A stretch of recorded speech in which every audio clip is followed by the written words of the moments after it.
recognizes the work that takes place on the ancestral, traditional, and unceded territories of Salish people. My name is Sonia Parmar, and I'm Vice Chair of the Surrey Police Board. Harley Chaplin is feeling unwell and asked me to assume the chair of today's meeting. And help us out. The Surrey Police Board recognizes the rich history and enduring presence of Indigenous people in the region. The board acknowledges that the lands on which we are gathered and which Surrey Police Services operates have been stewarded by the Kwatsi, Kwetlam, Kwatlan, and Samiamo First Nations for a living culture of their own rights, ceremonies, and unfolding history. We thank them for their care that they have taken for these lands. We are honored to engage with them to address historical injustices, foster positive relationships, and work collaboratively to ensure SPS reflects their priorities and values. Is there any declarations of any conflict of interest? Hearing none, moving on to the adoption of the agenda. So it's the adoption of the agenda for the July 16, 2025. Archie, everybody, and the adoption of the minutes from the July 12th, 2025. In favor, thank you. I'd like to turn it over to Chief Lipinski for a presentation on the volunteer program. Thank you, Madam Chair, and good afternoon, everyone. We have a new program that we're going to highlight, and I'm going to ask Deputy Chief Lesage to introduce our speakers. And we'll ask that you wait till the end of the presentation for any questions. Thank you. Deputy. Good afternoon, everyone. I'd like to introduce Jody Nelson. She's a manager of our crime prevention unit, and Goggin Gill is a manager in our community partnership support program. And I just want to start out with saying, they've done some amazing work with volunteers in the crime prevention program. And they're here to tell you a lot about it today. Over to you, Jody. Thank you, and good afternoon to the board. Like I said, I'm Jody Nelson, manager of the Crime Prevention and Volunteer Program. Next slide, please. Thank you. Our mandate is to proactively reduce crime and enhance community safety through various strategies and partnerships between SPS and residences and businesses of the City of Surrey. Now, my team consists of 6 crime prevention coordinators. Just got a little org chart here for you. There is 1 crime prevention coordinator in each district that works closely with the district inspector on joint solutions to tackle district crime trends, community engagement, and education. And then the 6th crime prevention coordinator holds the volunteer program portfolio and is responsible for the deployments and engagement of the volunteers. Key, and this is our focus for today, is the volunteer program, and volunteers are a key component in crime prevention and road safety initiatives like Speed Watch, Lockout Auto Crime, Stolen Auto Recovery, community engagement, educational pop-ups, the list goes on. Next slide, please. Okay, so with a plan in place to build a robust volunteer program that would upstream into an SPS career, whether it be sworn or civilian, we worked and consulted with our recruiting unit and DSS to make sure that our minimum requirements were aligned with theirs. So we launched our volunteer recruitment in March 2025. We promoted it through our website, through our block watch groups. And within 10 days, we had 125 applications. So at that time, we made the decision to close the recruitment portal. So next slide, please. And as you can imagine, there is a lot of work that goes into building a volunteer program or any program. And so we did have, behind the scenes, worked with IT to acquire the volunteer management software, which is Better Impact. So that allows us to receive applications, manage the volunteer profiles, manage the deployment activities. And it also allows for our volunteers to access Better Impact through an app called My Impact. So it's something that they have on their phone so they can go back and forth into. Now, the nice thing about Better Impact, with the volunteers, and again, with that whole plan to upstream into a career in policing, this allows us also to make notes and documentation on the volunteers. It also allows the volunteers to submit feedback forms, and then any internal unit that has requested a volunteer can also do feedback so that we know that we're headed in the right directions, identify any gaps, that kind of thing. And for recruitment and DSS, with us having notes, simple notes like following instruction, for example, we ask that you are visible on any kind of Teams call. And if you're not following that, like, we can make notes. So when they go to the recruitment process, we've got a little background history on that volunteer as well. So now that's on the volunteer side, but now how do we request volunteers? So again, working with IT, we've got something on SharePoint through InfoNet that allows you to request a volunteer. So you go on, you make a quick little click, you answer a few questions, date of the event, how many volunteers, and then you hit submit. The unit gets a confirmation, but then it automatically sends that request to our volunteer email proxy, which is volunteers@surreypolice.ca. Next slide, please. So again, prior to us bringing our volunteers on, we need to equip them with some volunteer gear. So we wanted to make sure that it followed our SPS brand. So to enhance visibility and increase public recognition, this is what we've decided to go with. We've got the community partnership sub-brand there on all of their gear. Now that shirt, all volunteers will get a shirt. So that is their own personal use, and that's the expectation, is that they wear that when they go out to community engagement. The other pieces are shared resources. So we've got the high visibility vest that is clearly marked for speed watch and any roadside activity. We have volunteer jackets as well.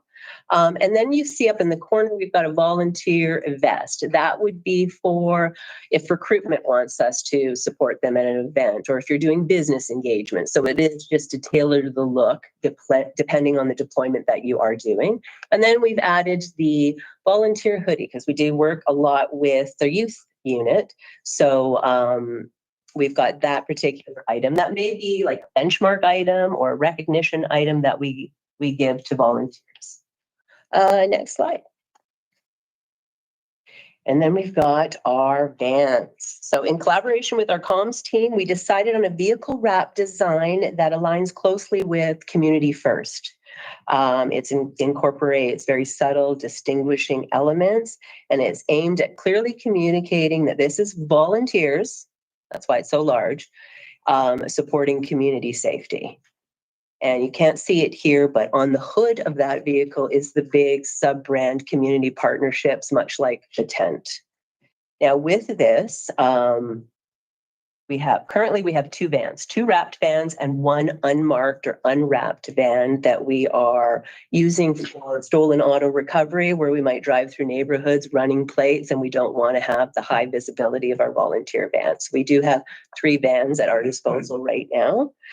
Now, this picture was actually taken at our volunteer orientation that we held on June 7th. We had this all set up. It was at the training center, at our training center. Next slide. And this is our volunteer orientation day. And that was on a Saturday. It was a full day, Saturday. We wanted to bring all our volunteers together, and with the build of our volunteer program, it was very important for us to foster a sense of belonging with SPS from the onset. So we had the chief come in on a Saturday, welcome the group. We wanted to have all of them there. Unfortunately, I don't have any nice pictures of them all, but that's what the room setup looked like. So the chief came in and did his welcome with Inspector Mangit as well. And then we had some presenters. So we had Inspector Suksadu, who came in from District 3, and he spoke on our strategic priority number 3, which is our community and the volunteer contribution in meeting our objectives. And he did a presentation on that, spoke a little bit of the transition and where we are now. And then we also had the Inspector Earl Anderson, who came in and did a presentation. Now, this was a 1-hour presentation where he spoke on road safety initiatives, highlighting some of the opportunities that volunteers would have, like pedestrian safety, the counterattacks for impaired driving, distracted driving, the list goes on. So he was able to show some pictures and get them all excited about working with traffic. And then we had Sergeant Dale Quiring that came in, and he spoke on C1 and the opportunities that were available or are available working and supporting his unit as well. We've already, since we've started our deployment, have had some volunteers doing supper with seniors. So they're doing it again tomorrow, and they love that. So again, it's bringing new things for the volunteers as well as we're building our program. And then we had Constable John Hogan come in, and he's from the youth section. Now, it was important for him to come in, one, because we work with the youth section a lot, but he was also speaking to them on situational awareness, note-taking, de-escalation, that kind of thing. So it was a full day. We also had ICBC that attended just to give some highlights as well. And then we had, for facilitating, we had our CPCs, our crime prevention coordinators, that spoke on better impact. It's a big group. So how do we tackle this, right? So we spoke on just better impact and got them to sign all the forms, like the consent forms, code of conduct forms, that kind of thing. Next slide, please. Oh, and with that, you don't have to go back, but with that part of the orientation, we were able to work with the training section that did a big tour of the Picasso building. Volunteers were then able to walk in and see our footprint with the volunteer van, the tent, everything. It was quite impressive, and it got them quite excited. So, and we're excited about this. So now our first volunteer cohort, 48. So we have brought on 48. Of those, 82% are interested in a policing career with SPS specifically. Now, we've got a little bit, they range in age from 19 to 75. Yeah, exactly. And it can go higher, right? And then other than English, the additional languages that are spoken are highlighted there on the slide as well. So now with that big group, you can imagine that it was a huge undertaking to get them all trained effectively and efficiently. Next slide, please. And so we introduced the hybrid training model. So again, all of these shifts get posted on our Better Impact, the volunteers, and we stagger the different availabilities so that all volunteers, again, this is mandatory training. So the online modules we had were crime prevention. So we had the crime prevention coordinators, highlighting the programs that we offer. We don't want anybody to approach a volunteer and them not be aware of what is the non-emergency number, what programs do we offer, how to identify suspicious activity. So these were all an hour-long module. And then to review the resource materials with them. Now, I don't know if this was something that has been handed to the board in previous meetings, but we're super proud of this. This is the work that we've done with comms for our pamphlets for the crime prevention unit. So I know there's some stats here. And so part of that training is for the volunteers to review these pamphlets and be prepared to ask questions or direct the public to these resources, right? So it's valuable information. If you already have it, then please pass it to somebody who doesn't, because education, communication is all key to crime prevention. Okay, so now when we go to occupational health and safety, I missed diversity, which is our inclusion and awareness unit. They also did a module as well that speaks to the Surrey demographics and cultural sensitivities. We also had occupational health and safety. Our advisor did a module that outlined the work safe guidelines, incident reporting, heat fatigue or heat exposure, different things. Our advisor also put a first aid manual and first aid kit in each of the volunteer vans. So we're fully equipped and ready to go. And now in person, we had on-site training with our traffic community response unit or T crew and ICBC. So out of District 3, we had groups and we broke them up into Speed Watch so they could learn that. It's really a hands-on kind of deployment.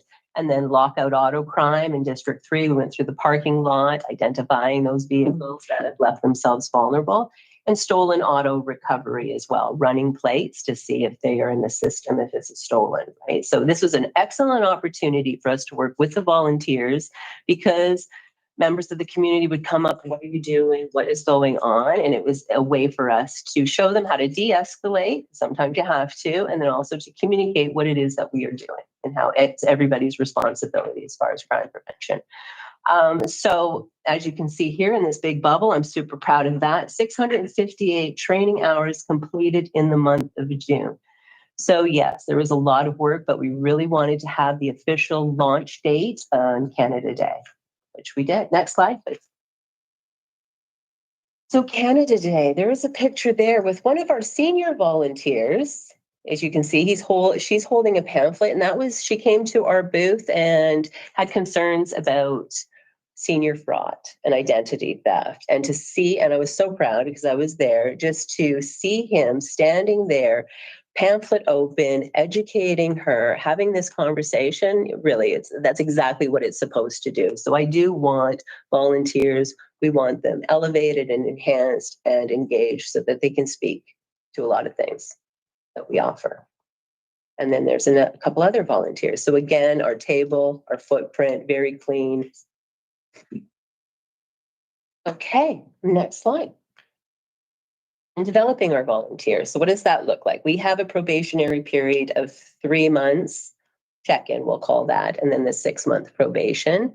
And again, with our goal to upstream into a career with SPS, it's important that we adhere, that people are meeting those minimum requirements, that we're getting positive feedback, and that they are prepared to move forward. We're trying to identify those that can be team leads and get SPS security clearance. At this time, nobody has security clearance with SPS.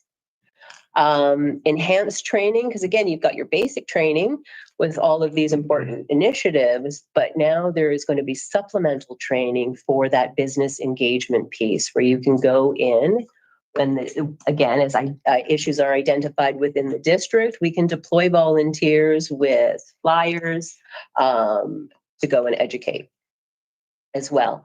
iPatrol, that is also something that we're going to be bringing in with an enhanced training, and that's like an ambassador, district ambassador. And the CASA, that is doing property checks. When people are on vacation, they can sign a form. We're working through some of this, and then a volunteer will go to your residence and just do a little perimeter check. We're not going to collect your mail and do all of that kind of stuff, but that does require enhanced training through our crime prevention team as well. So goal setting, definitely volunteer team leads with SPS clearance after 6 months is what we were looking for. And then once we get that kind of clearance, then we can look into those evening citizen watch where they're doing roving patrols, reporting suspicious activity, that kind of stuff. Next slide, please. Summer deployment, some of the things that we are at, community picnics. So we're partnering with parks, and every Thursday throughout the remainder of the summer, we will be at a district park with our team promoting our community programs there. We've got Fusion Festival, Miri Piri. There's a lot of stuff coming in with the traffic and road safety. We've got motorcycle skills, impaired driving campaigns. And then again with traffic, what we do is and they're full. As soon as we post a shift, volunteers are grabbing those shifts. So we've got Speed Watch happening on every single day. We've got stolen auto recovery happening every single day. An enhancement we're doing to Speed Watch is when we capture a plate of a vehicle that is going, let's say, over 20, over 30, we can now send a letter to the registered owner saying your vehicle was spotted this time, this day, going at this speed. Had we been doing enforcement, it would have been a ticket of this, this, or this, right? Because oftentimes it's not the RO that's driving. It could be their child. It could be somebody else that's for their car. So again, it is that reminder. And then with the youth unit, we are going to be working on Two Wheel Tuesdays. That's a bike safety initiative that we've got coming with, and we're partnered with ICBC on that. We have got the basketball academy, soccer camps. So things are starting to move, and we're only a couple of weeks in. So The calendar is getting full. Next slide, please. So moving forward, our next recruitment, we plan to open that portal up again in November. So we'll like to see that to the end of the year and then start again with the interviewing. Again, they have to get a pick done, all of that kind of stuff. Program development, we're looking at, okay, the chief doesn't know this yet because it hasn't come his way, but we're looking at, at volunteer night patrols, a pilot that's going to happen possibly in District 3, the evening citizen watch, also doing some senior like welfare checks, which is just touching in with your seniors and making sure everything is okay. And then also like a mentorship for the senior volunteers. We want to offer something like a mentorship kind of program. And then we also want to have like a youth stream as well, because we're getting a lot of inquiries about, because it's 19 right now, so younger, right? High school, they require volunteer hours. Let's develop something for the younger group as well. So a lot of exciting things as we move forward. We're only limited really by our imagination and budgetary considerations, of course. But yeah, I could go on and on, but in the interest of time, are there any questions? Thank you for your presentation, Jody. I was just wondering where I'm getting my T-shirt. Yeah, the hoodies. Cheers. I just have a couple of questions and I'll turn it over to Paul as well. Under the security clearance with SPS, you said they don't have any none. Are they just, is it because it's what through RCMP right now? Or? No, not at all. Right now, because we don't want to just be giving away our clearances, right? So we want to have that 6-month window where we can really identify the high flyers. And again, with 82% going into policing, we want to identify them, get them clearance, and then again, it's a nice smooth transition into the recruitment. So for the program, they had to have a police information check, which is pretty much the standard. Have a clear police information check. And then we did like an integrity interview where we brought them in. And again, this was all with DSS, where we brought them in, asked them a few behavioral kind of questions, and just got a feeling, the vibe for them as well. And then of course they have to provide a clean driving abstract and all of the other supporting documentation with the program. And then the business engagement and the around, if you can just expand that a little bit, and the eye patrol. I didn't understand. Like the business engagement piece, right now we've got the crime prevention coordinators that can go in and offer a business a security assessment or through CPTED, which is crime prevention through environmental design. We'll go in, we'll put a height strip up, we will do the security assessment, provide the business a safety talk, when to call police, all of that kind of stuff. That's the crime prevention coordinator. We can deploy volunteers now if we have identified a particular area that there has been PIN pad fraud happening in this area. So now we can come up with a communication piece and volunteers can go in directly to those businesses and say, here you go, this is what is happening, we want you to be aware. Now they would document all of that kind of stuff and who they've made contact with, and then any major issues that require follow-up, they'd bring back to the district office where the inspector could then triage and determine what needs to be done, right? So it's just those extra boots to ground, because yeah, it's busy out there. So it's just the outreach that we want to enhance, yeah. Thank you. I'm going to go to Director Chima and then Director Narsa online. Thank you, Madam Chair. Thank you for the presentation. That's wonderful. I had a quick question about, you said next recruitment is in November. How are you advertising this? How is this getting out to the community? Well, and with this one, what we did was through social media, SPS social media, and then on our website as well, because we've got the volunteer page, and it either says volunteer opportunities come out soon or volunteer opportunities click here. So it all directs people to the website, which then takes them further. And then through our block watch groups, because we have about 479 block watch groups. So that is great. So we send that out to them and then they cascade that to all their participants. And then through the city of Surrey, they've also promote. So we have volunteers as well. And so with that recruitment, and then I think for us this year as well, we've doing a lot of, with the inclusion and awareness team is doing a lot of outreach to specific groups within the community. Right now, Muslim community outreach is huge for us. As we get those contacts, we will also fan out in our newsletter with the inclusion and awareness team to all our groups that we are engaged with to offer their youth the same opportunity to start engaging with our program. So, two things. When the next, before the next intake, whatever graphics and materials you have, please share them with us so we can actually send them out through our contacts and build some more awareness around them Definitely. and across the community. But I also would recommend, Such as a group that works in so many different communities, the Hindu community, the Muslim community, the Sikh community, and we do with different levels of government, different frontline services. We do tables at places of worship where people congregate, and just let them know, provide support services for seniors, youth, people that have challenges in other areas. Provide that kind of tabling. We do tabling every month. And I think, this time, because we were building the program, that we didn't want to be as aggressive in our promotion, because, even having to shut that portal down early because it's capacity. Of course. What can we do, right? So definitely for our next recruitment, we want to get it out there. It's a good way to get this information out. This is wonderful. This is the good looking stuff. Those are going to be translated into the top 7 languages, and we're just waiting for the translations to come back and we'll get those printed. Yes. Mhm. Thank you. Thank you, Madam Chair. Director Nursa? Thank you. Sorry, that was my exact question, Bilal's Yeah. question, so that's the answer. Thank you. You do. Director, Baines? Are you reaching out to the high schools also for the next batch for younger volunteers? Not at this time. We don't have that youth stream developed. We do a lot of outreach with the high schools with some of our other teams. Unfortunately, right now, we don't have that youth stream developed for younger, but that is a focus for next year. I think that will be very important. Yes, we see that too, for So we sure. want to work with the youth section as well. Like, what different deployments could we offer? Yes, some of the same that we have, but other things that's going to be interesting to the youth, right? So for that stream. So we'll be building something.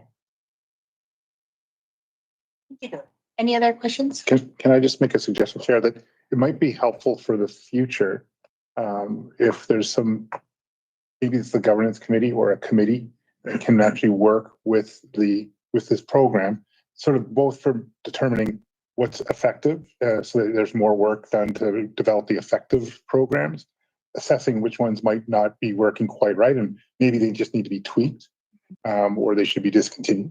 And then the other thing is around those challenges that you might face where it's budget and recruiting and things like that. So somebody can actually be an owner at the board level, bringing it back to the board and assisting the department in managing that. Okay. Would you like a motion to that? I'm making a suggestion, but I would say perhaps it is. Yeah, I was gonna motion that to, I will make a motion that this be referred to the governance committee. yes, Second. so move. You're all in favor, sorry. What? Okay. Thank you. That concludes that presentation. So are there any more delegation? Thank you. Thank you. Okay. Thank you. Moving on to item E, consent items. So these are as part of the consent agenda. So the financial update, year-to-date expenditures, and the professional standards Q2 report. Any questions? Hearing none. Moving on to reports, the Chief Constable's report. So turn it over to Chief Lipinski. Thank you, Madam Chair. The first report is the hiring and diversity update. The materials are before you. We have in total now 450 police officers. We are on track with our hiring targets for this year. Our next intake of experienced officers is September, and the target is 15. And we feel very confident we'll be able to reach that. In September as well, brand new recruits, Justice Institute of BC. We have been allotted 18 seats, and those are filled. So we look forward to Q4 in reporting back to the board and being very successful throughout 2024 in our hiring targets. And if there's any questions pertaining to recruiting, Deputy Matsumoto is here to be able to answer your questions. Thank you. Ready? Yes. Thank you, Madam Chair. I'm just wondering with your incentive program, how the results of that to date? How many hirings has that resulted in for offers of employment? Yeah, so I'm happy to report that the incentives program is successful. We have, I believe, a cap of 15 on the non-SPOSU recruiting of experienced officers and a cap of 20 on the SPOSU side. So we were almost at the cap on the non-SPOSU side and only about 2 or 3 on the SPOSU side. But it doesn't, those are just the confirmed hires. There are a number of people that are still in mid-process in various streams. So that number could grow over the next weeks as recruiting processes those applications. So it's, sorry if I may. So it's 3 SPOSU hires or 3 SPOSU applications or how, or in Yes, the process? hires. Thank you. Thank you. Any further questions? My only question is the report, this report refers mostly to non-spot, like just boots, right? Yes. Yes. So for the next report, we were contemplating of putting in and the reflection of the incentive program. We just wanted to have more time because the incentive program is to December 31st. So just to get our numbers more accurate representation of where we're at. One observation, Chair, as well for the board. As you see at the introduction of the report, the department's the services mentioned that policing standard, provincial policing standard 6.1.3 is a board accountability. So I think some of this information you'll find is important for the board to track as well to make sure that the standards are being met. And the standards, I think the thought behind the standards is about ensuring that the department that's being created reflects the community. And there'll be, I think, from time to time, variances between what the community makeup is and what the department is. And so the board may want to ultimately consider when do they want to encourage more recruitment for one particular community or what. But I think that's an ongoing consideration, not to be dealt with right now. So I think that's why this report is an important baseline for the board to monitor for the future. Thank you. Dr. Chima? Just following up on Director Stepp's question, can we get a regular update on the incentive program as kind of it moves? Like, yes, like we don't have to wait for the month. I'm thinking that, as we make progress on that maybe something can come to the board for our information. I think that goes to a committee first since it comes to board. Whatever the path is. HRCC. Yeah, that's for interest. Any other? Thank you. Chief, to the sole. Yes. Thank you. This is a large purchase that has to come before the board. I'll ask Deputy Matsumoto to explain it. It's an IT sole source purchase. Thank you, Chief, and good afternoon. So the report in front of you is for a sole source procurement. So the recommendation for board's decision is to approve the direct award and sole source procurement for Axon Inc. For a number of both hardware and software pieces that go with the ecosystem. The total cost over 5 years is 12.2 million, with an average of 2.4 million Canadian annually. and then authorize the chief constable or designate to engage in negotiations with Axon and dealing with the procurement side of that acquisition as well. And then, of course, the final ask is for approval for the chief to engage in agreements with Axon once those negotiations are over. So the Axon ecosystem, just to put it into perspective, there's a number of asks when you go through the report. It lists a whole bunch of equipment. I'm not going to repeat all of them, but there are things like body-worn cameras, drone to be part of that, ALPR, those are automated license plate readers, vehicle cameras, a software support called Fusus, which is in the report is listed as a CSOC software. That's the software that brings feeds from all of these different sources back into the command center for real-time intelligence and real-time decision-making on resource allocation. As you know, we've talked quite a bit about drones and body-worn cameras. The board is running a pilot on body-worn cameras mid-fall this year. I think we're aiming for about October. We've had a soft launch of our drone program for Visaki was our initial usage of the technology. I think I've mentioned to this group as well that the province through the Prime Corp several years ago have negotiated a master contract with Axon to supply all of BC police departments with their digital evidence management system. So it works hand in hand with Prime. It is the police environment in which digital evidence is stored. So all body-worn camera images, drone images, fleet camera images, all those types of evidence could be just audio, could be both video and audio, could be photographs, are stored in this cloud environment and accessible by police departments. And then we can share that with Crown when those particular pieces of evidence are attached to report to Crown Councils. And it is a efficient way to get evidence over to Crown versus burning discs and different things like that. So there's an economy of scale here, of course, with the entire province on the DEMS program. Significant savings from Axon for that storage. Really, it is access to the evidence.com tools that allow us to do things like redaction on some of the imaging.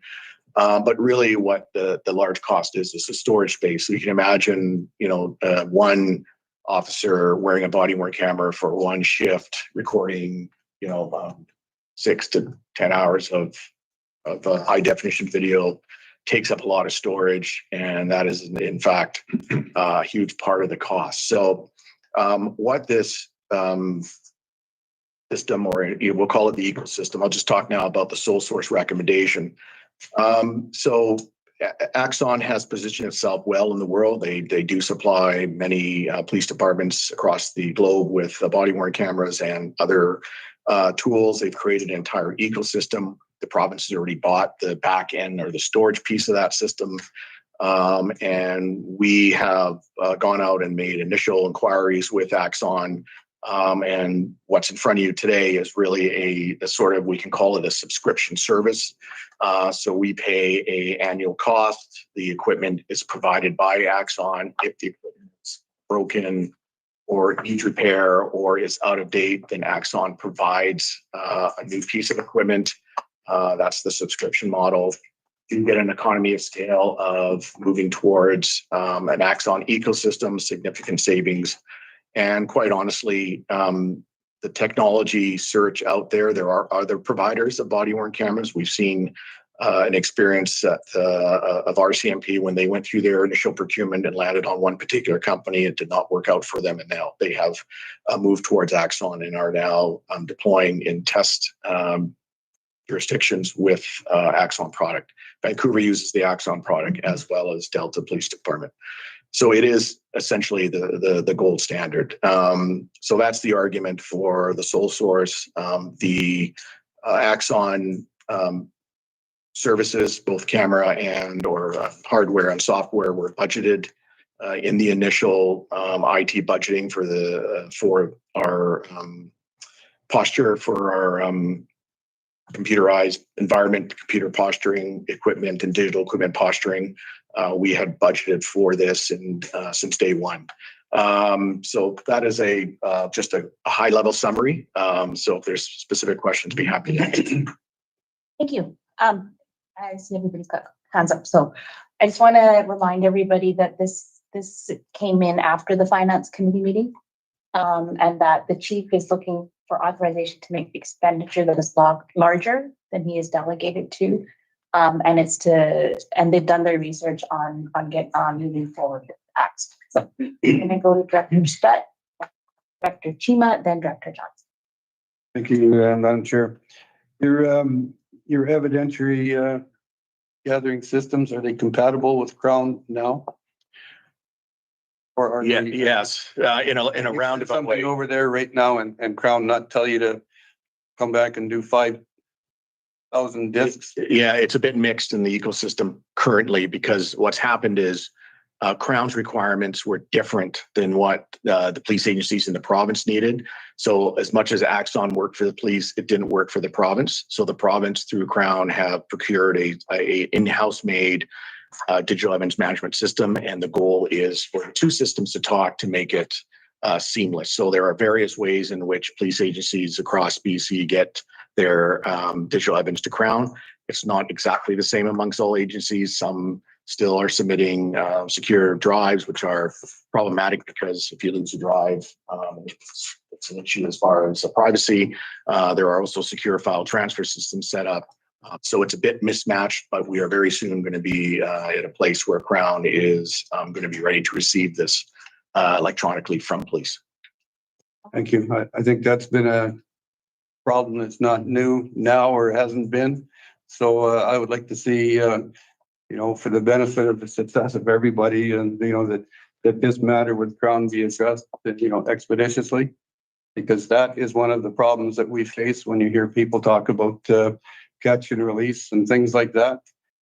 The police service has to have the ability to get their information to Crown as soon as they can, so they can refer it rather than the back and forth. So, that I think is paramount. Thank you. Yeah, I have one question that was related to the previous report, and that is, talk about South Asian. You capture a lot of different groups in there. So can we get a breakdown of South Asian,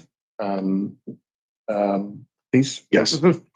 And just coming to this, is that Axon a Canadian company? It's a U.S. company that has an international footprint. So they have offices in Canada, the UK, other jurisdictions around the globe. And so have we looked at what other companies, including Canadian companies, can provide the different technologies that we're looking at?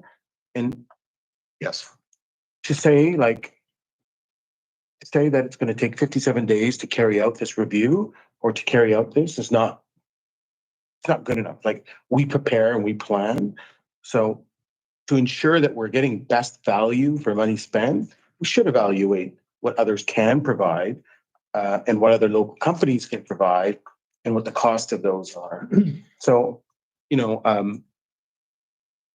I trust your professional judgment on these things, but also I'd like to see, what out of the range of different technologies that we're going to be looking to procure over the next little while or over the next number of years, what options include purchasing from local Canadian-based companies, and will they work? Maybe it's not the gold standard, but where do they come short, and how do they compare in terms of cost is something that we should consider. Okay.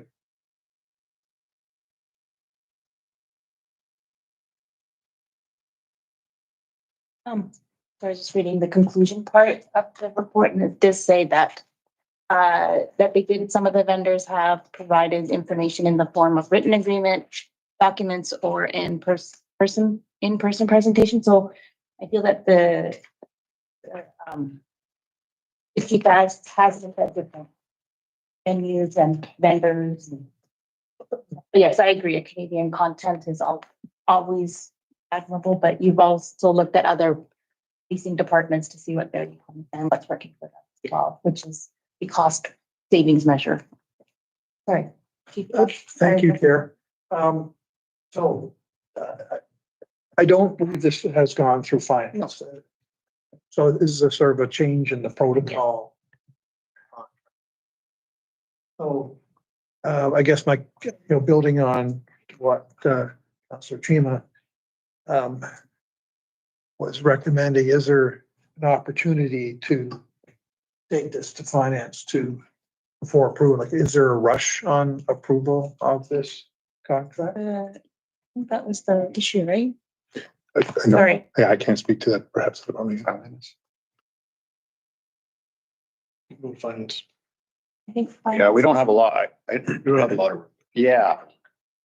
Because of the work we have to do with the Crown and other agencies and the projects we have on the go, such as body worn cameras, we don't have a lot of room, but we can take it to finance if there's going to be a finance.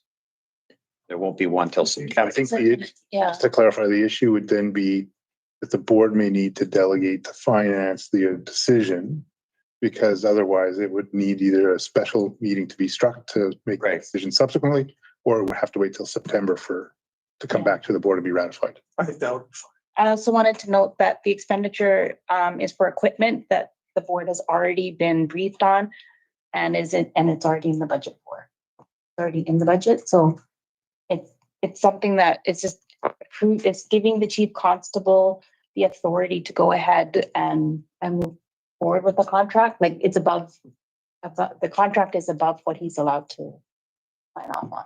Right, so that's why it's going to. For finance, yeah. Right. Sorry, Bilal? But recognizing that, I think there's a list of 9 different technologies here, right? And I think if we can break it up into chewable chunks to say, hey, listen, there's some things that you need authorization to move sooner. And those are the things that, we could consider under the finance committees quickly versus some of the other ones that, in consultation with Deputy Matsumoto, we can look at things that you maybe have a little bit more time on that finance committee could work on, recognizing maybe the schedule of the finance committee over the next few months. Might I recommend, if it's the will of the board, that the referral to finance be with the delegated authority of the board to finance to make the decision, so that, again, if we strike a finance committee meeting in the next week or two, then the decision can be made so that the department can move forward versus having to bring it back to the board. Yeah. But, it's just my comment. It is a big contract. It is. And there is a lot to it in terms of the different components. And I think Director Chima's comment is worth considering rather than just sort of moving forward without going through due process. No problem. Yep. So it's the recommendation of the board that this be brought back to the finance committee and that there be a. The motion would be to refer this to the finance committee with the delegate board's delegation to the finance committee to make a decision. That, so. Can I just based on what I just said about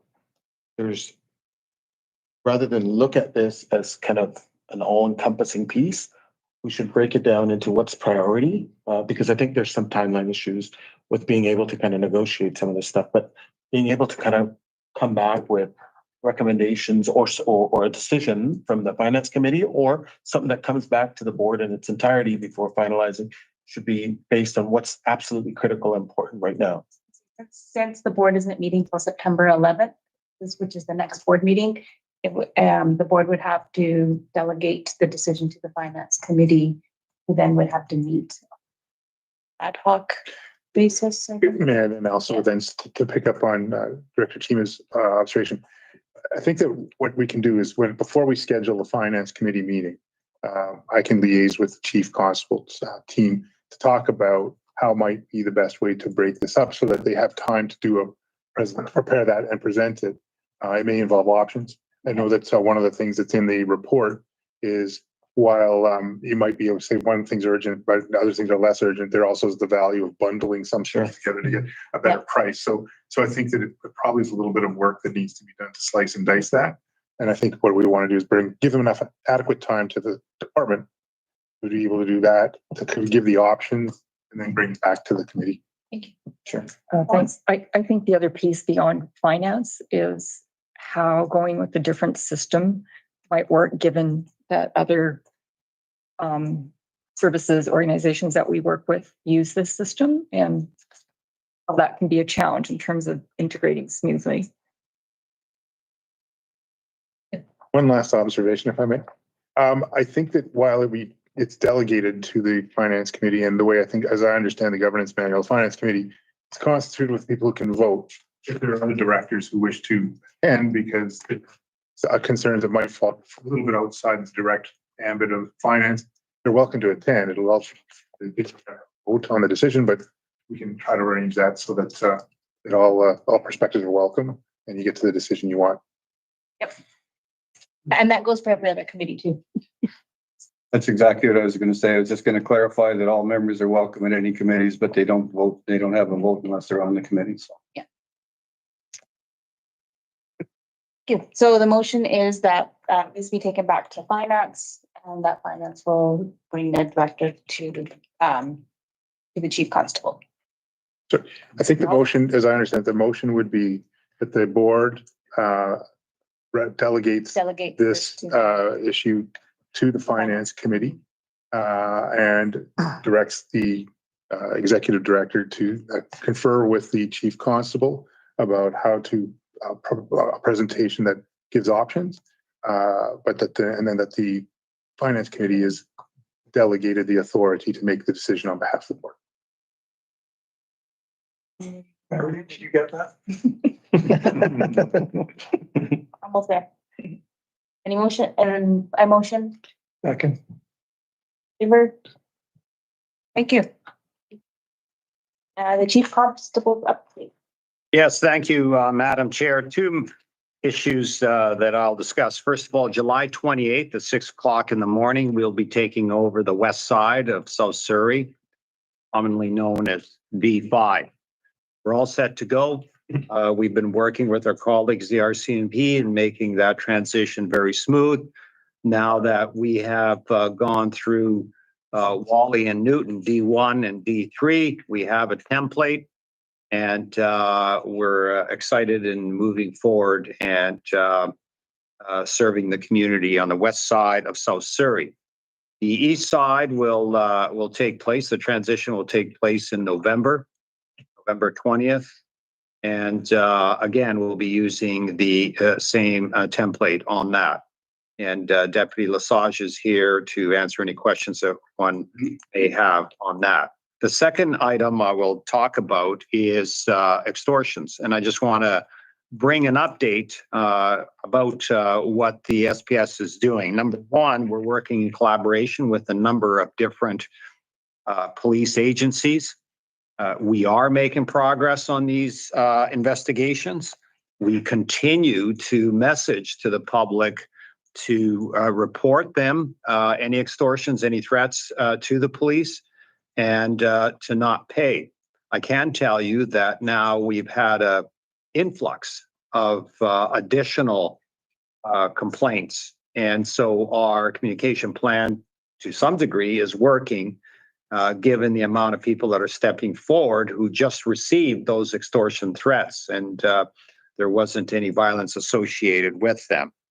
And this is moving forward. It's quite complicated, as I explained at previous board meetings, but we are making progress. And Deputy Prosek is here to answer any questions on that item. I'll stop there. Questions? Yes. Thank you. Dr. Stein. Thank you, Madam Chair. I'm somewhat concerned about the takeover of District 5 in 2 stages. I'd like to know how the date was determined. I realize that might not have been a date that was initiated by the SPS, but I think to take over District 5 in 2 pieces just is going to add to a little bit of confusion, and the services that can be provided. Are you ready to go to their lock, stock, and barrel to the east side of District 5? Or are you going to be relying on District 5 in particular? You're going to have really close neighbors in the RCMP. So I would suggest, in my opinion anyway, unless it's a full-blown deal that you're ready to take it over with no assistance required, I would think it should be subject of a little bit of a rethink. I think this will add to considerable confusion? The reason we chose July 28th is it's within our training cycle. Hire, train the experienced officers, new recruits graduate from the academy, we deploy them.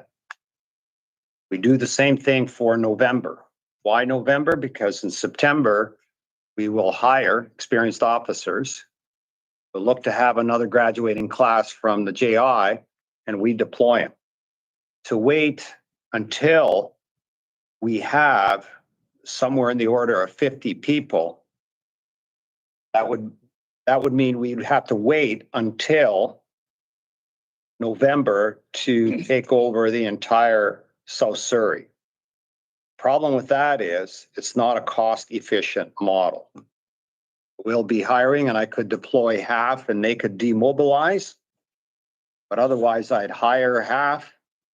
I'd have to put them somewhere to do something until I hire the other half and then I deploy.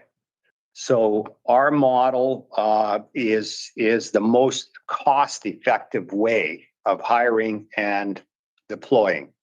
And I don't find, I don't think there'd be too much confusion. And I say that from the perspective of, as we know now with Wally and Newton and Guildford and Cloverdale, on occasion, cars go both ways, like right on the border calls and so forth. We've been at this transition where people have been deployed for 3 years now. And so people are, in my view, used to seeing either RCMP or SPS. Sometimes we show up at calls together. Sometimes when there's critical incidents, we support each other. So this doesn't mean it has to be totally black and white. You got to stay on this side of the fence. So I'll ask Deputy Lesage if he can add comments based on his experience. I don't have many comments, I guess, other than, in the past, we've been challenged because we're saying stockpiling people. So that's why we're doing half.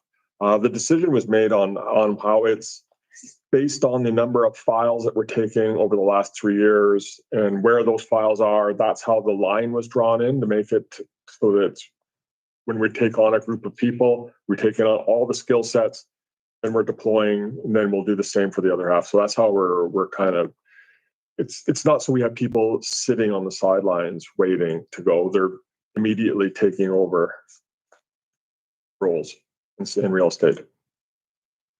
Sorry, before I go, does that? Yeah, actually, I'm just going to make an observation. I would rather see the efficiency of this based on service delivery rather than cost delivery. The city's paying for it.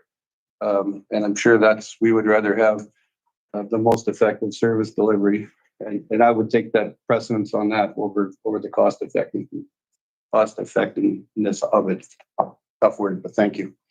Before I go to Director Chima and Director Baines, I just have one question.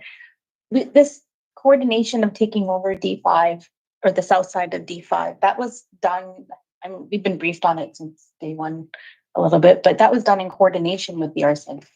Correct. Yes, this was done, I'm going to say 4 months ago, the date was chosen. By the province? It was coordination of what we referred to earlier as a joint implementation team, 3 levels of government, 3 levels of the RCMP, and that's the way we went forward with part of the plan. We submitted the plan to the province a number of weeks ago. They've approved the plan, and they instructed us to move forward on it. Thank you. I think formally, I think the decision will be forthcoming to the board, I believe next week. I think it's next week, a letter. Thank you, Chief. Director Chima? Madam Chair, you stole my question. I wanted to hear that this was coordinated to the joint implementation team, and you've answered that, Chief. Thank you. I'm just wondering for my information, where is the line for this change and for the next change?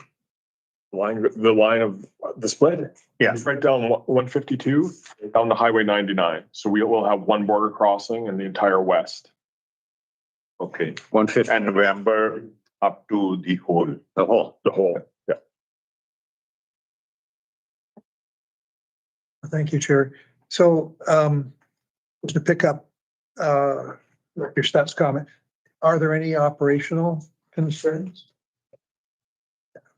We have taken care of the vehicles. We have taken care of our dispatch system.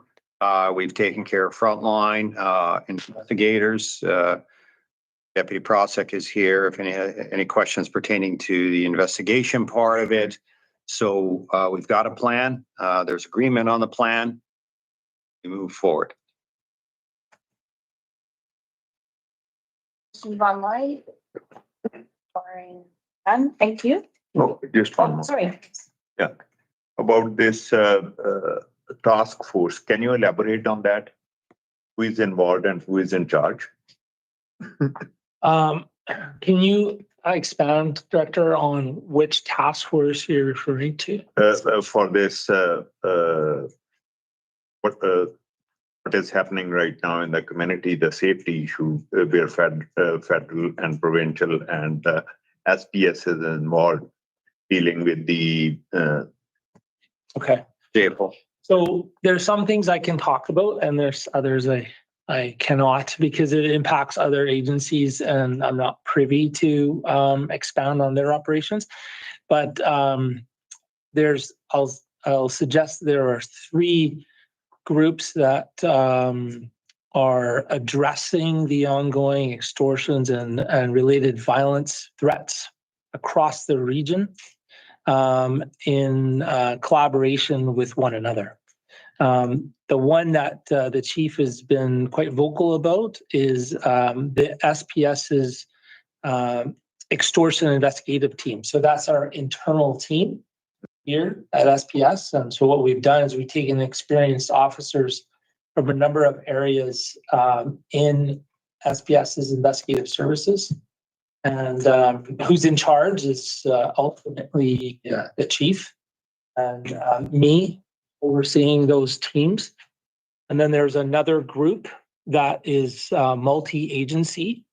And we are working hand in hand with them and speaking with them on a daily basis. And I'm personally deconflicting with them and receiving verbal updates on a weekly basis.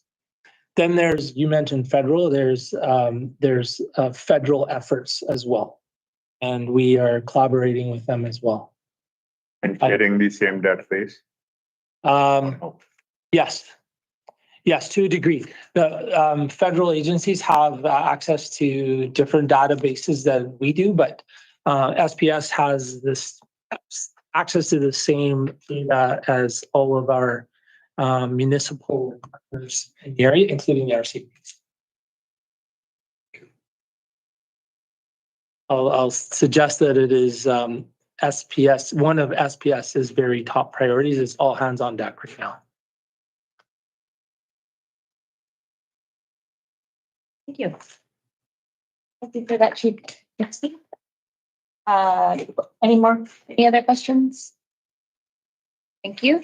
Moving on to committee reports. So, sorry, I have to go first on finance too.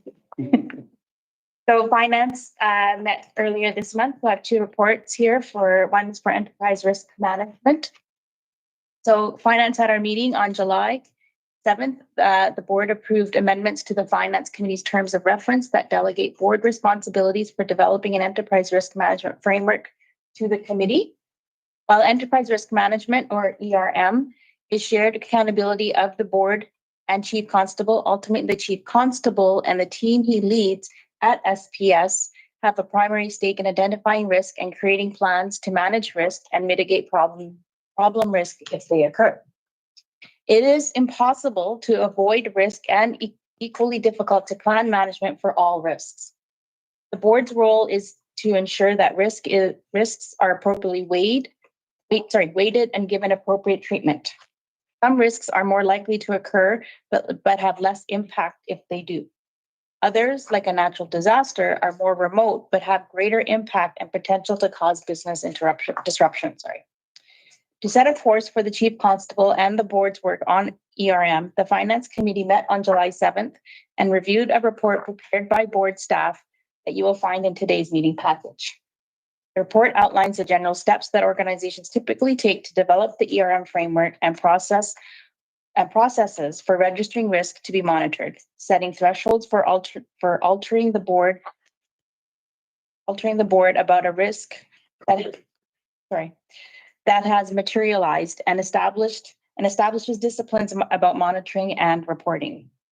The Finance Committee reviewed two options for an ERM framework that have been used by policing organizations: the International Organization for Standardizations, ISO 31000, and the Committee of Sponsoring Organizations of the Treadway Commission.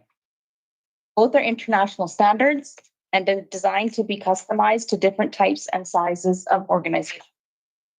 After careful consideration of the options, the committee resolved to recommend the board adopt ISO 31000, which is the foundation of ERM for the Winnipeg Police Service, Edmonton Police Service, Ottawa Police Service, and the Saskatchewan Police Service, and most likely the Vancouver Police Department. Once the board adopts a framework, the committee will invite the chief constable, the board directors to highlight the enterprise risks to review more closely, starting with the ones that keep you up at night and working downwards until we get to risks that are worth being aware of but may not need to be monitored at all. This process will take time. It involves shifting culture, and culture shifts do not happen overnight. But SPS and the board identify risks. The committee and the chief constable will develop a risk register that describes the risk and its causes, assigns owners of risk and mitigation, heat map the risks, and develop risk treatments. I invite everyone from the board, SPS, and stakeholders to review the full report, which goes on to outline potential risk categories. The committee wants to hear from you if there are other categories to consider. The report also outlines an action plan for the board and the chief constable. The committee will review these with the chief constable and work with him to set deadlines for the action items started and completed, which will be reported back to the board in September or October. For now, the committee asks the board to approve the recommendations that the board adopt ISO 31000 as its guideline for developing an ERM framework in collaboration with the chief constable. Have a question? Oh, okay. Anybody else? Questions? Thank you. Moving on to the hiring and recruitment incentive. Sorry. Just a couple follow-up Oh, questions on ERM. yes. There was a couple things. One was, I think we talked about the name of the finance, or are you gonna raise the issue of changing the name to finance and risk management? Well, in number of organizations, or most organizations to have that. The finance be the name. Responsible. Yes. So it's clearly identified. If I may, we just, at the last board meeting, the board approved changing the terms of reference to expand the risk management oversight. So I certainly think it's a fair question. In fact, a number of times as I draft material, I'm thinking, is it the finance committee or the finance and risk committee? So if we just agree to do it, we can certainly make sure that the manual reflects that, and I'll make sure that we update how we address the committee. Thank you. So do you need a motion for that? We need a motion for that? Unless there's objections. And that's committee being renamed their finance and risk management. Risk committee. Risk committee, sorry. My question is, previously, was there a risk management committee or there wasn't? Okay, so this is new. The risk management would also work with governance.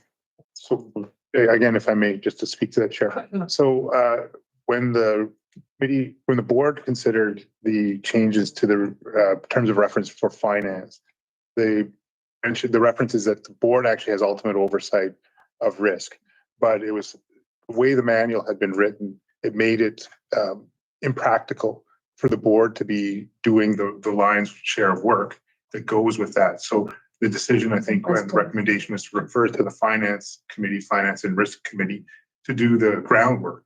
Every committee will ultimately do have something to do with risk oversight. It's just setting up the risk framework, the risk management framework that was delegated to the risk committee. And then once that's done and the identified risks come up, that the different committees working with the department would say, how are we monitoring these and bringing them forward? It's a fair amount of work for finance to do both, I think, but I believe on most boards, it is the finance. It falls on finance. The challenge is we're starting from scratch. So, but, you know, there's other organizations, for example, the Vancouver Police Department, which Jason is very familiar with, it has made some significant steps down the area. Yeah. And it's not as if, like, I think the chief has certainly considered risk management in the organization. The issue is the board has not sort of taken its responsibility for the risk management and been more formal. So that's really where the comment is. And we're working in tandem with the chief in terms of dealing with this. And where it's determined that this is more of a HRCC risk, then that part would be delegated that way. Yeah. Yeah, I've just had several years of experience starting from scratch, Yes. having it combined, separating it. Yeah, it's a lot. It's very important. It was before HR and finance was together, or? I know I'm talking at our organization, it was finance and risk together, then separated. You just pulled it apart. And it's that way. Yeah. And if I may, that briefly, some organizations create a subcommittee to deal with it. Some strike a separate committee. So I think what I would recommend is starting at the stage we're at now, the committee should decide if it's struggling to come up for air, and there needs to be a reassignment. So I think at this point, because there was a desire to keep the number of committees as is, that's the direction, but we're always able to revisit. I just want to say that because we don't have a risk management, like risk management is always everywhere, forefront of it, right? But because we don't have any formal processes right now, that it stayed with finance. And after that, I think once we've developed some, then maybe we can look at striking a separate committee. Yeah, because obviously when you're coming up to the risk matrix and dealing with that kind of thing, that's a board involvement, right? In terms of all the directors would have input on what are the key risks of the. Do I have a motion to? So we have it. The motion's on the table. The motion's on the table. You haven't had a vote yet. Oh, I just need a vote on the motion. Yeah. You? You're good? Yes. Okay. Moving on to Finance Committee, point number 2, hiring and recruitment incentive update. So at its meeting on July 7th, the Finance Committee reviewed a decision the board approved in June to expand SPS hiring incentive programs for experienced municipal police officers and to attract RCMP officers who have experience policing in Surrey and wish to continue their careers in Surrey. SPS advised the committee that the allocation earmarked for recruiting experienced municipal police was fully subscribed within days of incentives being advertised. In creating the allocation earmarked for RCMP, serving with the Surrey Provincial Operations Support Unit, the board had 2 principal reasons in mind. The officers have experienced policing in Surrey. They know the community, and they are here, all of which would benefit SPS and Surrey Police. And Surrey. From the very start, the policing transition plan took as an assumption that a significant number of RCMP officers who were working in Surrey would want to continue their careers here. While interest from experienced municipal officers has exceeded what the board allocated for that group, interest in, I'm gonna get this wrong, Ozu officers continuing in Surrey have proven to be less than anticipated. One candidate has been hired and there have been others interested, but the balance of the allocation remains unavailable. Given the information that there continues to be interest for experienced officers of municipal police services and RCMP in detachments outside Surrey, the committee recommends combining the allocation and removing a cap on incentives received for RCMP serving with Axon. And if the board approves the recommendation, it enables SPS to continue offering incentives to recruit experienced municipal officers. If the balance of the combined allocation is used only for municipal recruits, the board can expect significant savings than if it had been used as initially planned. The committee asked the board to approve amending 1.A of the 2025 HRC 005 by giving the chief constable direction to draw from the allocation earmarked for RCMP officers serving SPOSU to use for recruiting experienced officers from any jurisdiction.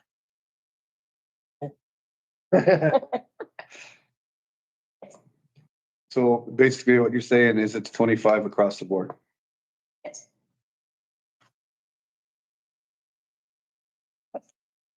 No, it would No, be no, no, no, 35. no. It's 15 Yeah. that have already been allocated for the municipals, and that's fully subscribed.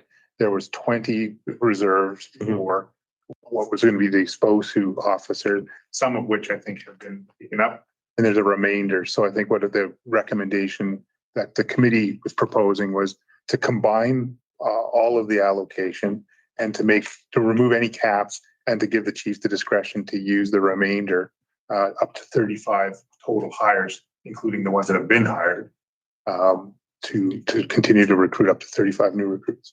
With a bonus cap of Well, of 20, 20. sorry, of 20. That's what I was referring to. With yeah. the bonus cap. Yeah. It's what? 20. I think to clarify, it was my understanding that if SPOSU was still, if there were officers that still came, that the 25,000 would be available for them. But the department needs. Yeah, correct. And the recruiting team would still prioritize SPOSU. We think that the board's considerations of the advantage of bringing SPOSU is very important.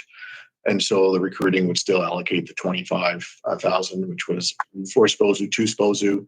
But the suggestion or the recommendation is to combine both buckets. So we just have a total bucket of 40 that would benefit from the bonus. Saving essentially $5 grand by having it. Yes. Thank you, Madam Chair. If I may, I'd like to make the observations I made before with respect to not only offering substantial bonuses to SPOSU, but recruiting them in the first place. That was one of the goals of going to a municipal police department, was to release the members from Surrey to go elsewhere to fill a provincial police gap. And I think what we're doing right now is we're essentially saying, well, that's not the case. We'll take them anyway. So, I can read you the passages where that's said. I'd be happy to. But one of the benefits in pursuing a municipal police department, as put forward by the SPS, was to release these RCMP officers to fill vacancies elsewhere. So I think, we're saying one thing and doing another thing here. So I think the incentive to SPOSU in particular is very contradictory to the argument that the province and the SPS made in the first place. So that's an observation that it is on paper. It was, put before the courts by the SPS in that manner. So I think there is a little bit of ambiguity in that question, only with respect to SPOSU. I don't have any objection to other RCMP agencies or the municipal one, but with that in particular, I think that's a mixed message, and I don't think it's a good one. We're sort of, by changing the program, lumping them together, we're moving away and dealing with your concern, because we're not focusing on SPOSU, we're focusing on non. Moving the goalposts as we go. Yeah. So Which, well, If we need to hire, we need. We're short SPOSU anyways, right? and Yeah. they haven't coming, so Mhm. and we still need people. So this is an opportunity to get them from another source. No, I don't disagree, but it's directly contradictory to the argument to be here in the first place with the municipal police department. So maybe perhaps that can be explained.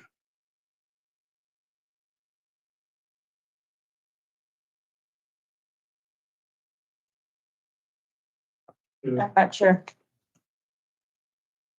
Are you asking a question for the chief on that or? Yeah, just some clarification. I mean,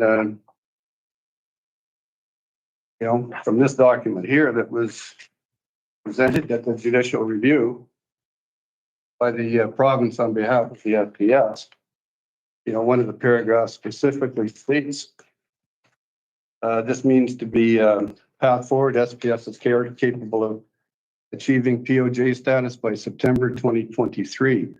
This means SPS will be able to function independently of the RCMP, not reliant on their administration or infrastructure, and that remaining RCMP members will be assigned to work under the command of SPS. Furthermore, it does say in here that one of the benefits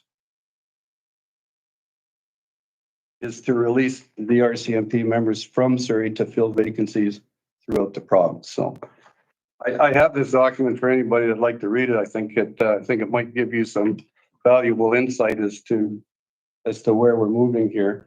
But I'm just saying that some of the mentions that we're making are kind of contradicting our own terms.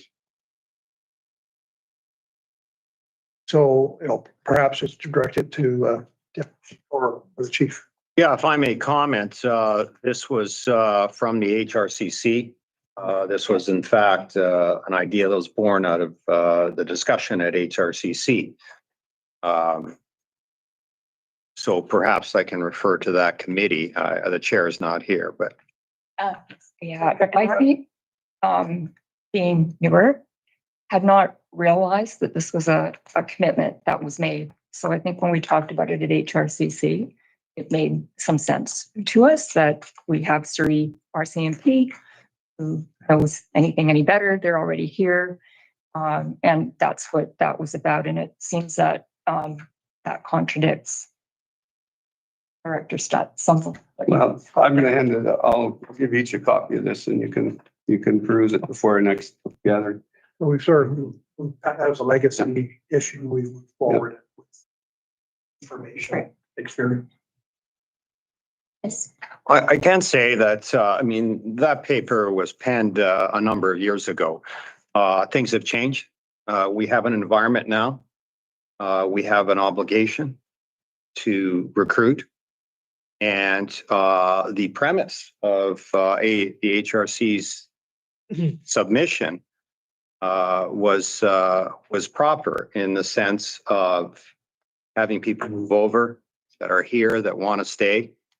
And this is just a recruiting campaign like every other organization has a recruiting campaign. And as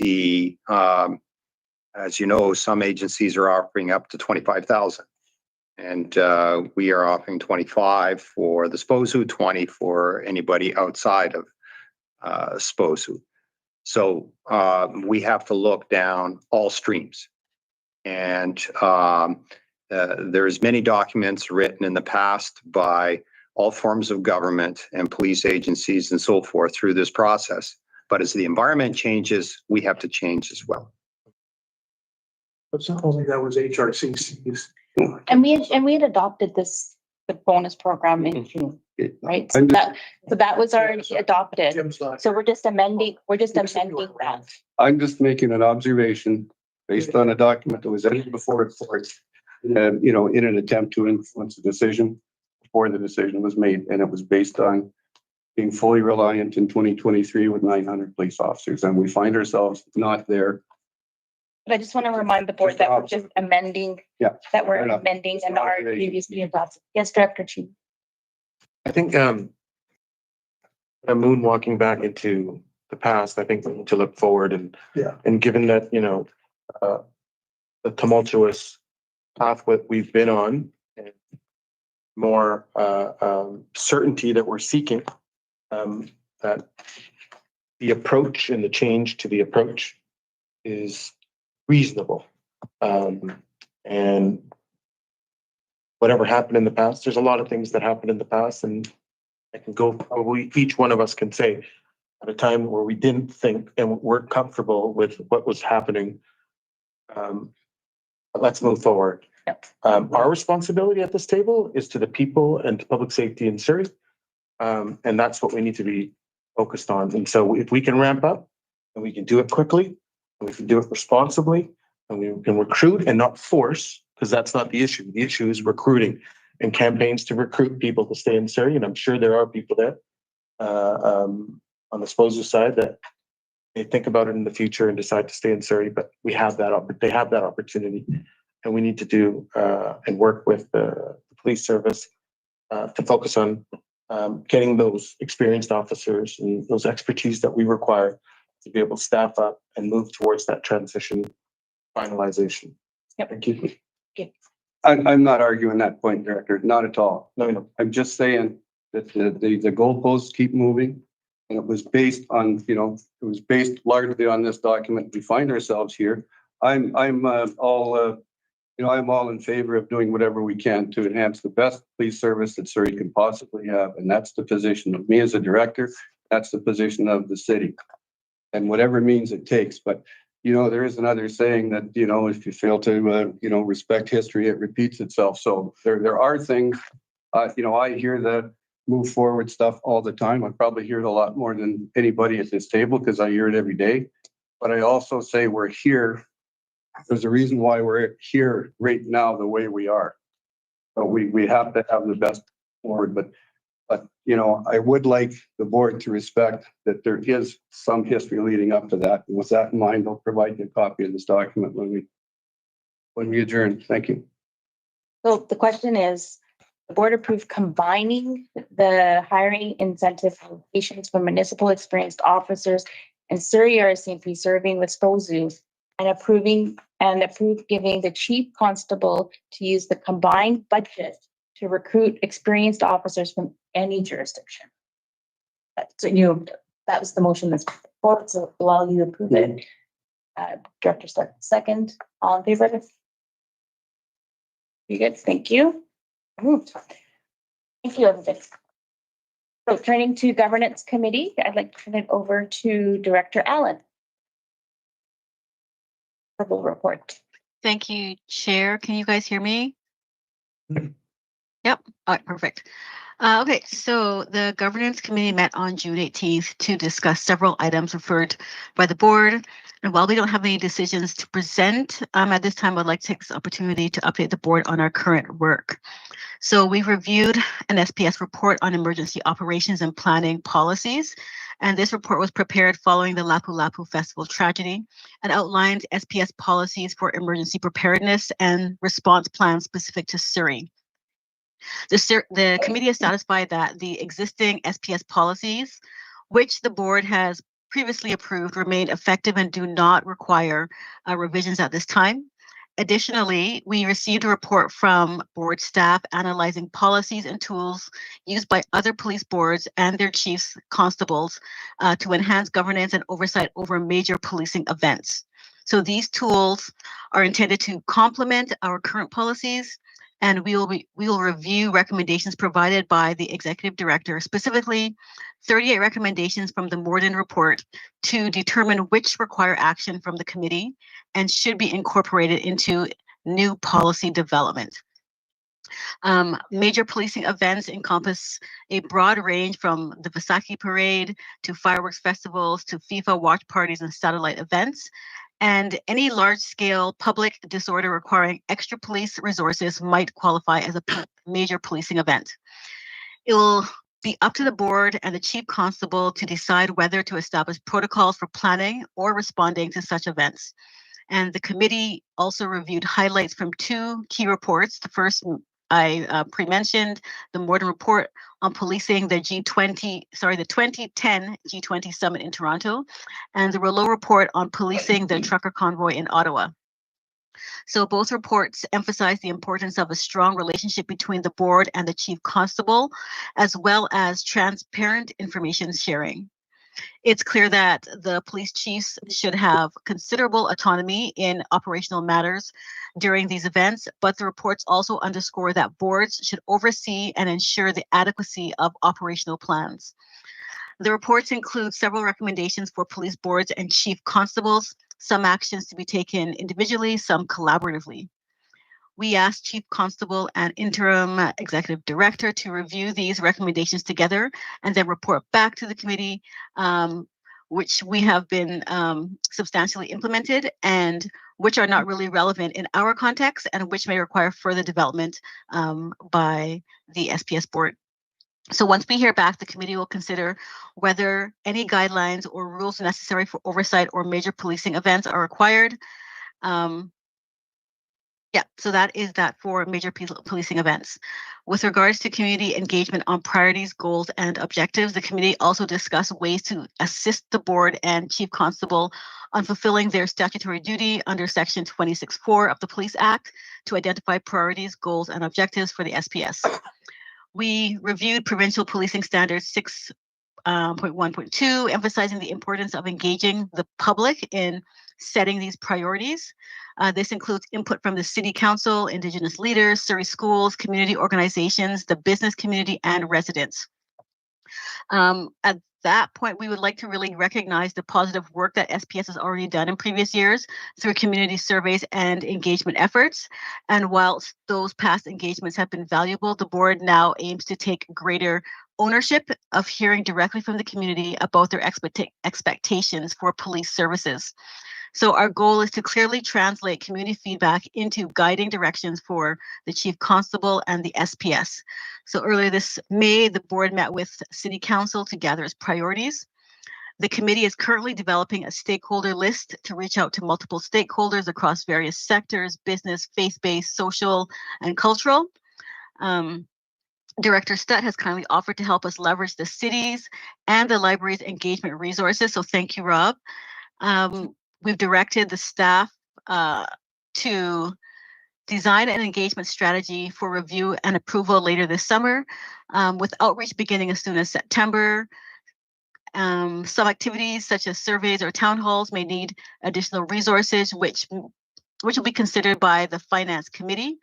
And as you know, we were getting the presentation earlier about the volunteers, perhaps there might be an opportunity there to leverage the volunteers for some of that outreach. So our aim is to ensure broad, inclusive outreach across Surrey's diverse communities. We want to also make sure we're asking meaningful questions, avoiding leading or biased polls to gather genuine, actionable insights. So in the meantime, we would ask all directors to encourage you to suggest community organizations, advocacy groups, or places of worship for engagement so that the priorities are truly set that reflect the community's voice and, secure their buy-in while we do so. That's it. Thank you, Chair. Any questions? Observation, well done. Excellent presentation. Thank you.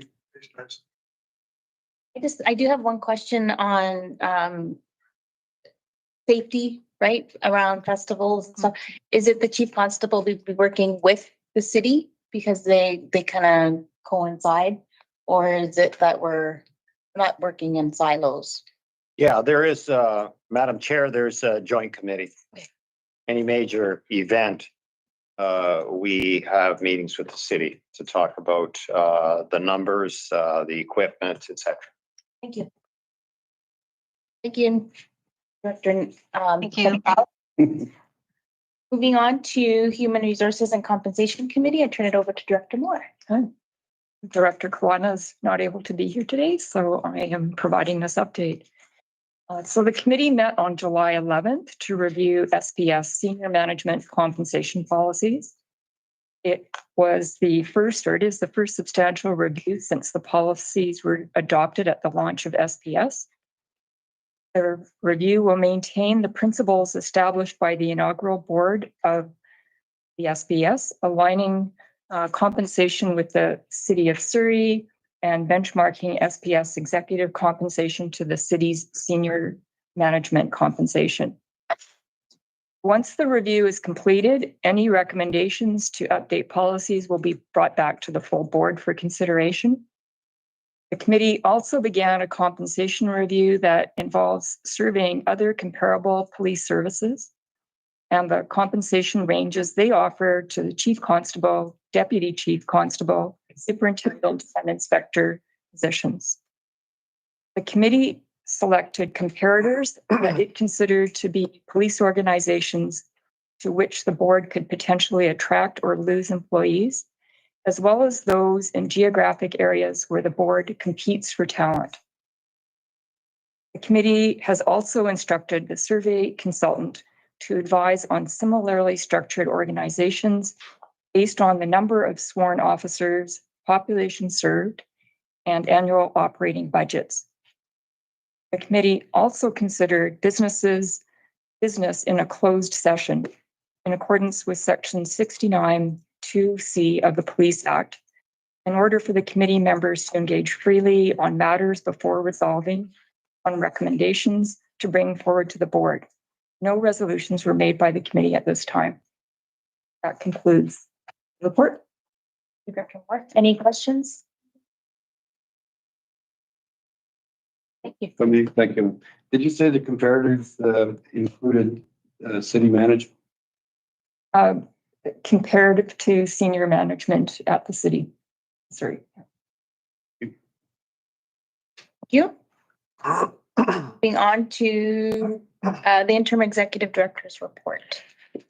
So you have in your materials the report on renewing engagement with City Council. I think some of it, the information's already been shared by Director Allen's review, that it's begun with a joint workshop between the board and council to share priorities.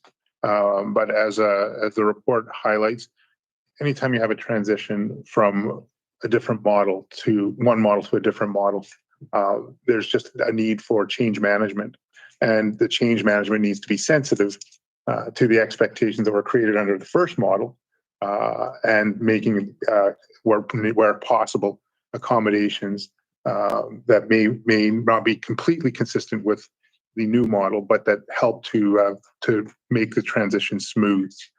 What I can summarize is that under the Police Act, the Act, while not prescriptive and not prohibitive in terms of the details of the relationship, the Act only makes reference to the board, the chief constable, and council. And what it envisions is that the relationship be one where the council provides its priorities and has every right to be updated on the performance of those priorities and value for money that the city is accountable and responsible to taxpayers to monitor. And so the relationship between council and the board is really, really important.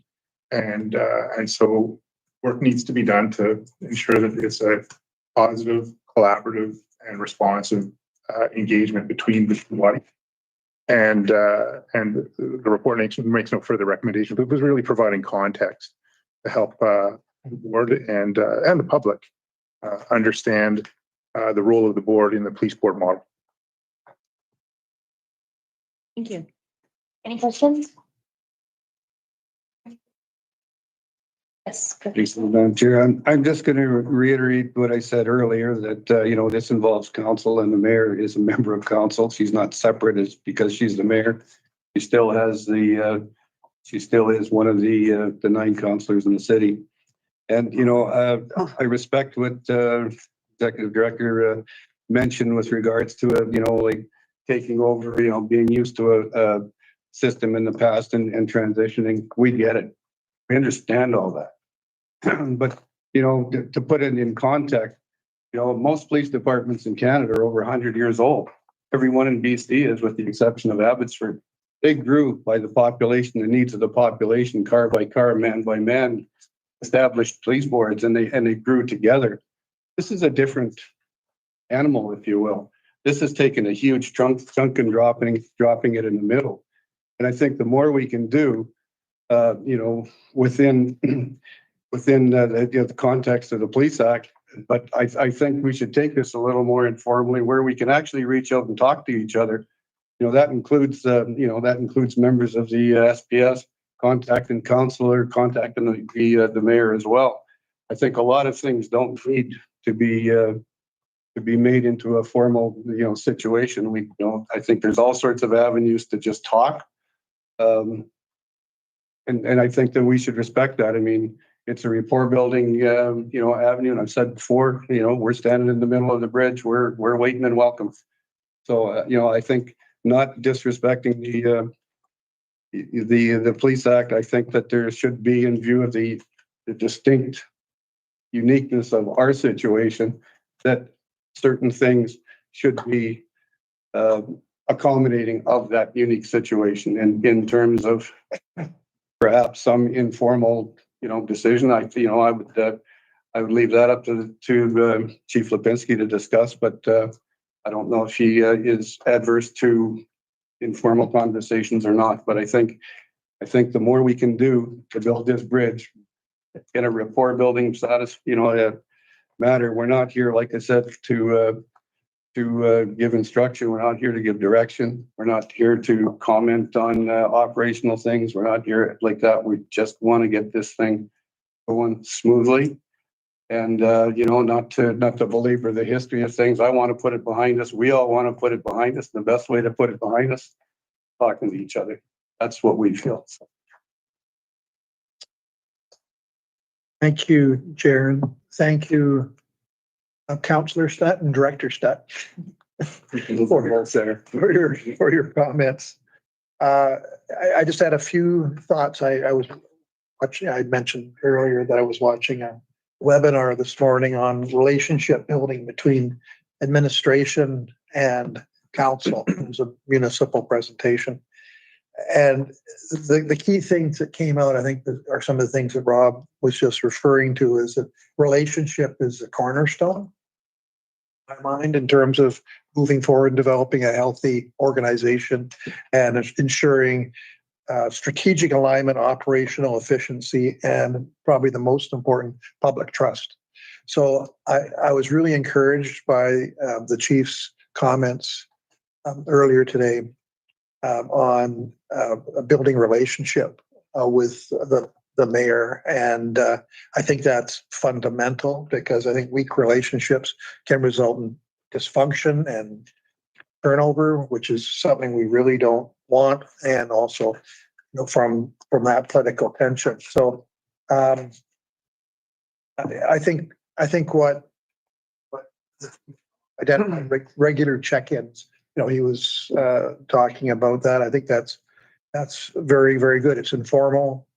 It's not something we're going to put enshrine in policy, but it is critical in terms of developing that trust and that relationship.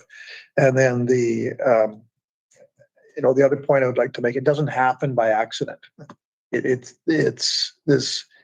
very intentional in terms of developing those relationships, and in terms of it's really deliberate action, there's reflection, and critically communication. So I think we're moving forward in a positive way, and I support what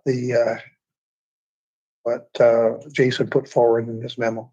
I just want to point out that in the memo, it does say the board may wish to consider a more proactive approach of a standing invitation to council to attend board meetings, or to structure part of the meeting agendas to report on performance related to the council's priorities, similar to how the board currently provides regular budget updates. Great suggestion. So I think that addresses your concern as well. But it's not just mayor. I'm going to say it's also council members as well. You receive enough complaints too. I'm sure the mayor receives more, but together, right? It's a come together and move forward. Just to add to that, everybody on this board, everybody, the SPS and council, we're all very welcome at everybody's meeting. Come to a council meeting, come to a public safety meeting. We not only welcome you, we encourage you. And, vice versa. Perhaps they can come here and sit in the back as well if they're so inclined. That could only enhance discussion. So, is there a motion, or is it just for information? I think it's just for information. Thank you. So there's, Correspondence in the package oh, yes. and then service or policy. So just going over the correspondence from the, so for G, there's no information. We go forward. Moving on to H, correspondence. I'm going to turn it over to you. Nothing for correspondence. I don't have anything to speak to Yeah. specific, just to note that these are the correspondences that have been sent. We're all on the consent agenda. So moving on to I, service policy complaints. I'll turn it over to Christine as well here. Sure. Thank you very much, Madam Chair. So I'm just going to give a brief overview to the board as you have not had to really consider service or policy complaints, or if you did, they were really, really early. So I want to give a recap for your benefit, and then we'll talk about the specific complaints that have come in. So the Surrey Police Board is responsible for overseeing administration and resolution of what are called service or policy complaints. A service or policy complaint is about general administration of SPS. So it asks questions like, is there a policy gap? Are there training programs adequate and effective, or are calls for service being responded to appropriately? They're not about the conduct of employees, sworn officers, which for sworn officers is overseen by the Police Complaint Commissioner. And for civilian employees, they are managed by Human Resources. It's always preferable not to have a complaint. Service or policy complaints, I believe, should be viewed as an opportunity to learn and improve. Receiving and resolving complaints about service or policies is also a feature of civilian oversight boards that distinguishes boards from contract policing in the sense that you as a board are representatives of the community and you have a role in ensuring interactions between the community and SPS are fair and responsive. As a board, you are the employer accountable for general direction of SPS and required to consider whether policies and service calls are adequate and appropriate or need attention to be adequate or appropriate. And all of it's done at the local level rather than being sent off to Ottawa in a process that is resolved and is being resolved and reviewed in a process locally that's open and transparent. So in today's package, you'll find 2 service or policy matters for the board to consider, and the board will review them individually. Process-wise, upon receiving a complaint, the board must consider what to do about it. Section 171 of the Police Act requires the board to do one or more of the following: request the chief constable to investigate and report on the complaint, initiate a study concerning the complaint, initiate an investigation into the complaint, dismiss the complaint on grounds that it is trivial, frivolous, vexatious, in bad faith, filed for an improper purpose, has been appropriately resolved, or is not a matter that is actually under the general direction and management of SPS. And then the last thing you can do to resolve the complaint is to take any other course of action that the board considers necessary to respond adequately to it. The board should record its decisions about what to do with the complaint in a clearly worded motion. And for decisions to request or initiate an investigation or study, the board should direct that the report be presented back to the board for the board to determine whether it's satisfied with the outcome of the investigation or study and to pass any motions to address policy or service gaps.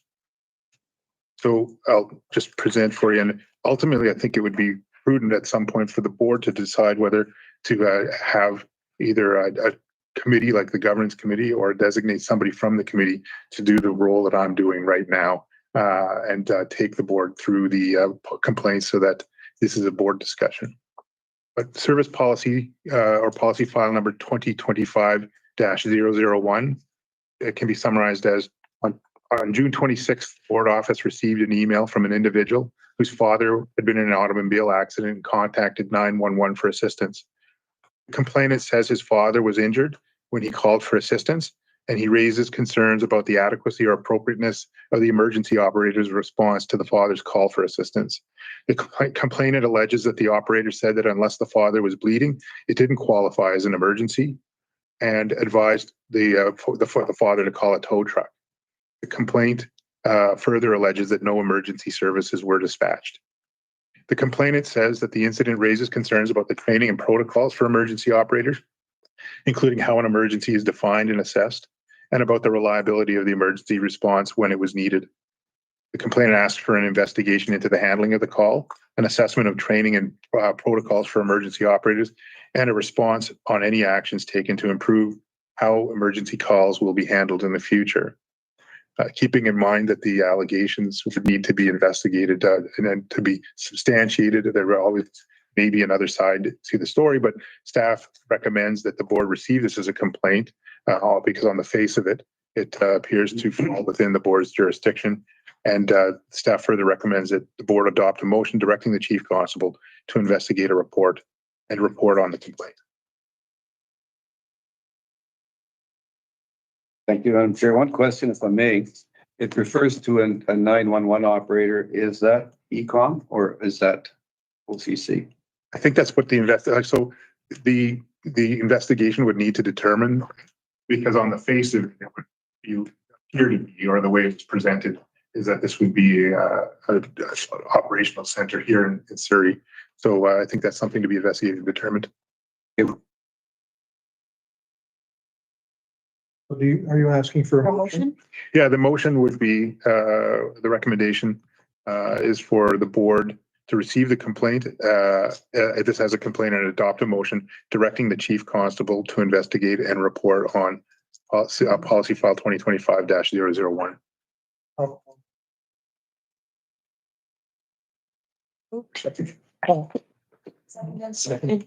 Yep, good, thank you. Okay. The second matter is service or policy file number 2025-002.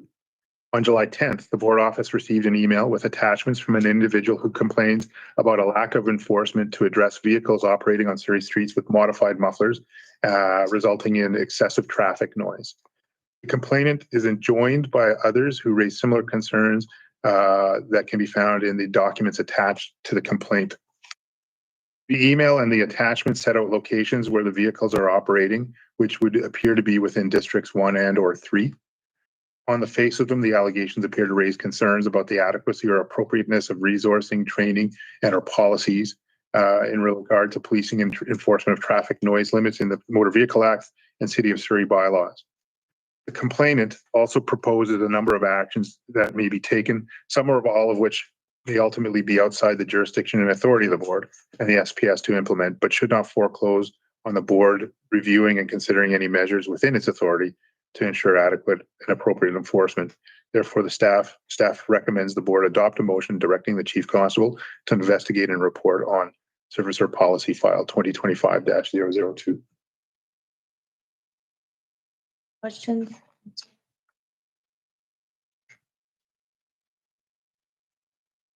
I have a question on this. Sorry. The modified muffler, right? Which is what a lot of us do. I don't, but it's a noise. The Motor Vehicle Act, as I understand it, has decibel levels, and there are times where traffic divisions will do traffic stops to check and see, and they'll actually have meters and things like that. So it's really a question of what is the current policy and practice, and for a review and for the chief constable to come back and to report to the board. Okay. I'm comfortable. He's referring to shops that modify mufflers specifically to make them louder. You can put traps in them and Yeah.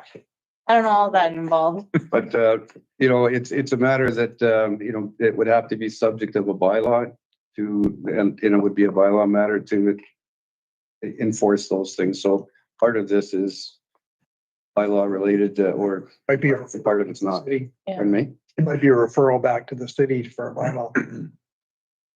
Already seen this. Thank you very much. But no, I'm just referring to the one thing of the bylaws. And bylaws cannot enforce moving infractions either. So that the shops will be looked into. The motion is for the chief constable to look into this and report. To investigate and report back on. Seconded by Director Moore. All in favor? Good, thank you. Thank you, Jason. Moving on to new business, seeing that there is none, we go to the public Q&A, which they can. No one here. There's nobody here, and I think they can go online. Right. So they can go to the SPB website, or you can email info@surreypoliceboard.ca. If you have any questions, they'll be addressed there. During that, the next meeting is for the Surrey Police Board is September 11th, 2025. So I moved the motion to hold a meeting in closed session now. Or close the. You can adjourn. I adjourn the meeting. And we'll maybe take a break. Yes, please. Second. Thank you. Thank you, everybody.